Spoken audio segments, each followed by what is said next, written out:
As ações de Magalu podem cair mais? É hora de entrar no papel ou é bom esperar mais um pouco? Fique até o final deste vídeo que a gente vai te dar as respostas e vamos revelar duas ações do setor de varejo que também caíram bastante e que, na visão da nossa equipe, são opções muito mais seguras do que Magazine Luiza.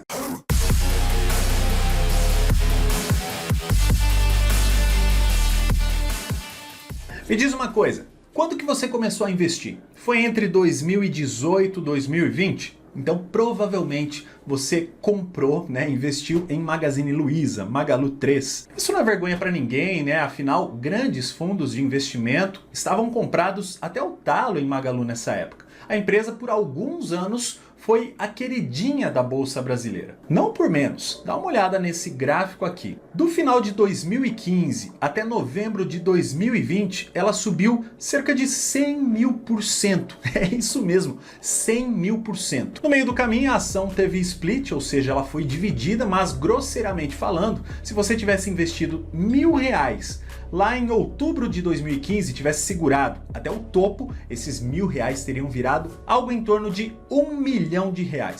Isso aqui serviu para muitas peças de marketing de empresas do setor financeiro. Aí o cenário mudou, né? Veio o coronavírus, alguns circuit breakers, inflação, taxa de juros voltando a subir, entre outras questões globais. Em um ano, Magalu caiu mais de 90%, meus amigos. No gráfico, do jeito que ele está aqui, não dá para ter uma noção de toda essa queda, porque ele está em escala logarítmica. Ou seja, ele deixa o fundo, os menores valores, em uma escala maior para que a gente consiga traçar alguns estudos técnicos. Mas mudando o mapa para uma escala normal, dá uma olhada em como isso aqui vai ficar. Melhorou ou não? Tá vendo? 2015 aqui, ó, novembro de 2015, tá aqui embaixo. Como o preço da ação era muito pequeno, a gente mal consegue enxergar o candle, nessa escala normal, não numa escala logarítmica, mas a gente tem a real noção da alta de Magalu, todo esse percentual que ainda dá ali cerca de 100.000%, e a queda, de mais de 90%.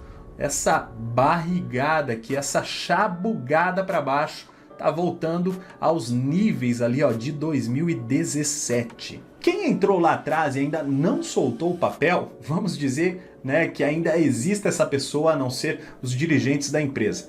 Tá no lucro, algo em torno de 7.000%, se a gente pegar ali os preços de 2015 e os de hoje.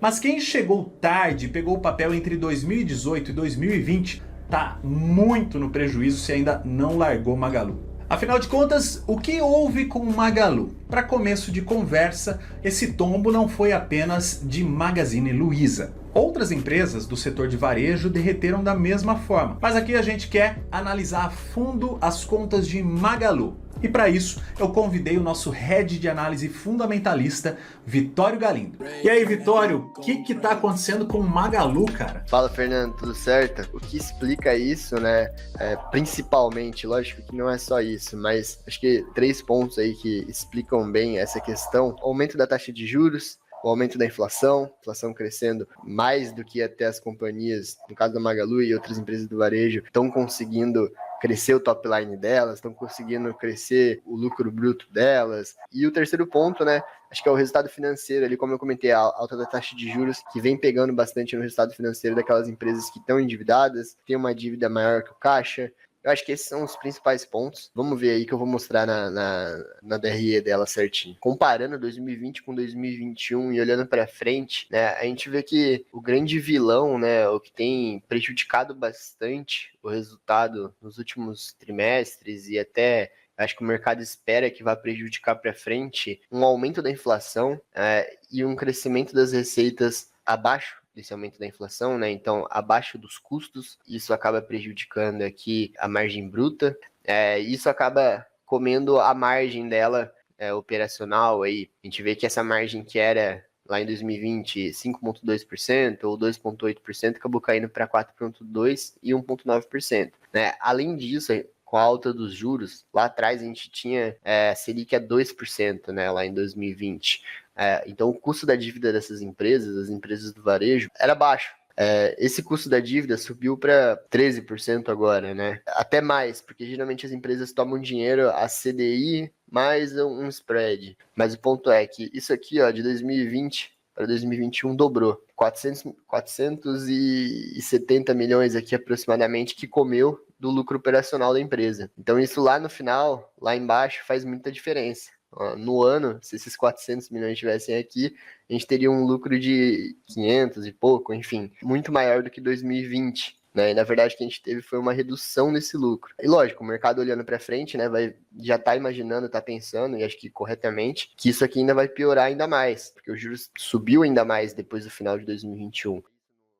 No resultado do primeiro trimestre de 22, a gente já vê, né, essa variação muito grande dos juros dos empréstimos e financiamentos, juros de antecipação de cartão, dela e de terceiros, e outras despesas financeiras, né? Então, o custo financeiro aqui, a despesa financeira, que era de 150 milhões no primeiro trimestre lá de 21, isso aqui foi para 550 milhões. Então, a gente vê que aumentou 400 milhões em apenas um trimestre. Né? Se a gente fizer essa conta aqui para o ano, 400 milhões por trimestre é um bi 200. É um bi 200 que está saindo da última linha, que está saindo do lucro lá embaixo. Mesmo se isso não acontecer, né? Mesmo se não vier a aumentar os juros daqui para frente, o que já aumentou vai pegar nos resultados para frente. Né? Então, no último trimestre aqui, no primeiro trimestre, os juros ainda estavam em 11,75. Nós já chegamos a 13 agora. Então isso aqui já vai piorar. Eu tô falando de 400 milhões com 11,75, né? A 13, esses 400 milhões vai ficar ainda maior. Além disso, a questão das margens e da inflação.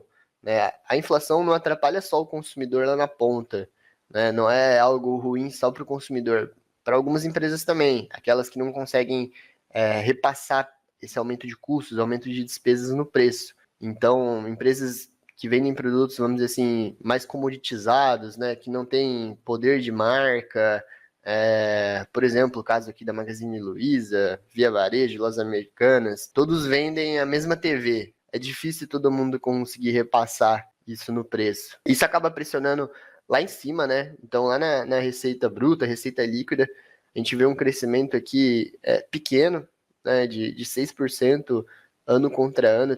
O lucro bruto cresceu 17%, não foi tão ruim essa questão. Só que o problema está aqui, né? A gente olha para as despesas com vendas, despesas gerais, despesas, provisão aqui para devedor duvidoso, né? Essa variação foi muito maior. Então, a hora que a gente vai, né, apesar do lucro bruto crescer, a gente tem uma desalavancagem operacional na empresa e o EBITDA cai bastante. As margens estão caindo. O resultado financeiro está piorando muito. Está basicamente comendo o resultado operacional, o resultado financeiro. Isso explica, né, por que o mercado tá tão pessimista, por que as ações caíram tanto. Além disso, é uma empresa que negociava a múltiplos muito altos, né? Por diversas vezes aí, quando a empresa estava crescendo, quando os resultados estavam fortes, estavam bons, o preço-lucro era negociado acima de 100 vezes, né? Magazine Luiza chegou a valer mais de 180 bilhões. Se a empresa lucra aí 1 bi por ano, é 180 vezes lucro, né? Ela nem tá lucrando mais esse 1 bi, né? Na verdade, ela tá tendo prejuízo. Então, assim, como é que você justifica isso? Por que você vai pagar 180 bilhões numa empresa que dá prejuízo? Para você, tem coisas mais atraentes. E eu sei que não é uma recomendação de investimentos, mas você poderia citar, por exemplo, um exemplo de empresa com caixa líquido que não está apanhando tanto por conta de empréstimos, né, de financiamentos, de alavancagem? Qual exemplo de resultado financeiro que a gente pode dar é o da Renner. A Renner, ela fez um aumento de capital que foi muito bom. Foi um timing muito bom para ela, né? E além disso, ela não usou esse caixa, né? Então, olha aqui, né? Olha como o resultado financeiro para a Renner ter esse caixa foi bom. O caixa antigamente estava sendo remunerado a 2%. Né? Agora esse caixa está sendo remunerado a 11%. Agora, nesse resultado aí, era 11,75%, né? Vai aumentar. Então, a receita financeira dela está maior que a despesa. Então, ela tinha um custo. Para ela, os juros baixos era relativamente ruim. Lógico que nunca é ruim, né? Mas, assim, não era um benefício para ela. Porque ela tinha uma despesa financeira maior que a remuneração do caixa dela. Agora a gente vê o inverso. Né? Então o resultado financeiro dela está melhorando, está positivo, né? Então o lucro operacional também também melhorou. Acho que o ponto principal sobre esse exemplo de resultado financeiro seria aqui, né? A gente vê que além de contribuir aumentar o lucro operacional, né, o operacional também estava melhorando, tá? Então acho que esse aqui é um exemplo claro de uma empresa com um balanço tranquilo, né? Pegando uma outra empresa que eu acho que é exemplo, melhora operacional, eu acho que a gente pode citar a Arezzo aqui. A gente vê aqui a receita, né, versus 2021, cresceu muito, né? Cresceu acima do custo, então ela ganhou margem. Além disso, né, de certa forma ela teve um ganho de alavancagem operacional, então a gente vê o EBITDA também aumentando bastante, a gente vê a margem EBITDA aumentando bastante, então a gente viu o exemplo ali da Magazine Luiza, que a margem EBITDA estava caindo, né, estava tendo uma desalavancagem operacional, aqui a gente vê o contrário, a gente vê o resultado lá em cima sendo bem maior do que o aumento das despesas, e aí isso reflete no EBITDA e no lucro líquido, né? A gente pode até olhar aqui o resultado financeiro dela. No caso dela, então, né, no caso da Arezzo, a gente viu aqui a receita crescendo bastante, lucro bruto crescendo bastante, lucro antes do resultado financeiro, ou seja, lucro operacional ali crescendo bastante, crescendo quase 300%. O resultado financeiro piorou, lógico, mas não piorou tanto. Aumentou 130%, beleza, mas não tá comendo o lucro operacional. O lucro operacional cresceu o suficiente para arcar com esse resultado financeiro pior. Para a pessoa voltar a pensar, para você voltar a pensar em investir em Magalu, o que você precisa? Cara, para eu voltar a pensar em investir nela, primeiro eu acompanharia, na verdade, né? A gente não tem como prever isso, mas acompanharia se o operacional da empresa está melhorando, se a competição está arrefecendo. Eu particularmente acho que esse cenário de competição ainda vai durar bastante tempo, né? A gente tem grandes varejistas no Brasil competindo entre si, tem a competição com as chinesas também. Então, é um cenário que, assim, é difícil ver uma melhora no fim do túnel, tá? Mas se o operacional voltar a crescer como crescia antes, não necessariamente como crescia antes, né? Mas, assim, acima da inflação, já diria que é um bom sinal. Os juros caírem ou a companhia conseguir resolver essa questão da dívida mais cara impactando os resultados, né? Os juros caindo, então, seria uma sinalização. A inflação caindo também seria uma sinalização, né? Porque daí essas despesas, os custos da companhia não crescem tanto, né? Fica mais fácil dela retomar as margens dela crescer o resultado dela. E eu olharia para o preço também, tá? Assim, eu acho que, dado toda essa dificuldade, dado toda essa competição, dado toda essa incerteza e desafio, eu gostaria de pagar um preço bem barato. Então, assim, eu gostaria de ter uma margem de segurança muito grande, porque se alguma coisa der errado, ou se aquilo que eu estou imaginando não acontecer, provavelmente eu vou ter uma perda de capital pequena, ou não vou ter, né? Eu vou ter uma margem suficiente para conseguir aguentar ali a companhia passar pelos problemas que aparecerem pelo caminho, tá? É isso aí, pessoal. Nada caiu tanto que não possa cair mais.